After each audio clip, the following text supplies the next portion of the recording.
चीन के इशारे पर भारत के खिलाफ इन दिनों जहर उगल रहा मालदीव अपने इतिहास और अपने बुरे दिनों को भूल रहा है। जब भी मदद की दरकार हुई है, भारत ने सबसे पहले इस छोटे से द्वीपीय देश की मदद की है।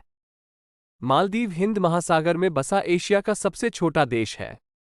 यह मिनिकोय द्वीप और चागोस द्वीप समूह के बीच 26 प्रवाल द्वीपों में एक डबल चेन की तरह फैला हुआ है। इसके तहत करीब 200 टापू हैं, जो अपनी नैसर्गिक सुंदरता के लिए विश्व प्रसिद्ध है। यहाँ की संस्कृति दक्षिण भारत और श्रीलंका से निकटता के कारण प्रभावित है। मालदीव की पहली बस्ती संभवतः ईसा पूर्व 5वीं शताब्दी से पहले बसी थी।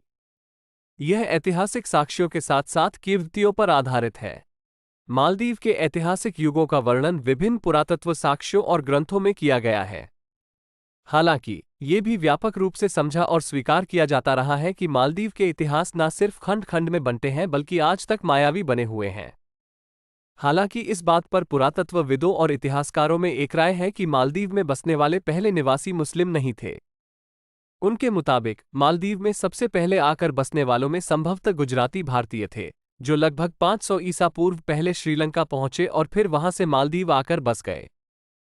हालांकि कुछ इतिहासकारों का तर्क है कि मालदीव इससे भी पहले सिंधु घाटी सभ्यता काल के दौरान बसा हो सकता है, लेकिन पुरातात्विक खुदाई में मालदीव में मिली कलाकृतियां इस्लामी काल से पहले देश में हिंदू धर्म की उपस्थिति का प्रमाण देती हैं। 7वीं शताब्दी में अल्लामा अहमद शिहाबुद्दीन द्वारा लिखित किताब फाई अथा मिधु अल कादिमा में कहा गया है कि मालदीव के पहले निवासियों को धेविस के नाम से जाना जाता था और वे भारत के कालीबंगा, राजस्थान से आए थे। किताब में यह भी कहा गया है कि इस द्वीप समूह में इस्लाम धर्म के फैलने से पहले यहाँ बौद्ध धर्म ही प्रचलित था, जो ईसा पूर्व 3री शताब्दी के दौरान सम्राट अशोक के विस्तार अभियान का हिस्सा हो सकता है। बता दें कि सम्राट अशोक विश्व प्रसिद्ध एवं शक्तिशाली पाटलिपुत्र के मौर्य राजवंश के महान सम्राट थे।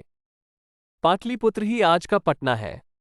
इतिहासकारों के मुताबिक मालदीव में खोजे गए अधिकांश पुरातात्विक अवशेष बौद्ध स्तूपों जैसे हैं, जिनकी संरचनाएं अर्धगोलाकार हैं और उनका उपयोग बौद्ध भिक्षुओं और ननों द्वारा ध्यान और मठों के लिए किया जाता था। मालदीव के मशहूर न्यूज पोर्टल द एडिशन की एक रिपोर्ट के मुताबिक मालदीव में इस्लाम का उदय कोई अचानक घटित घटना नहीं थी, बल्कि 12वीं शताब्दी के दौरान अरब व्यापारियों के यहां आने से शुरू हुई। अरब व्यापारी तब के बौद्ध राजाओं से मेलजोल बढ़ाने लगे।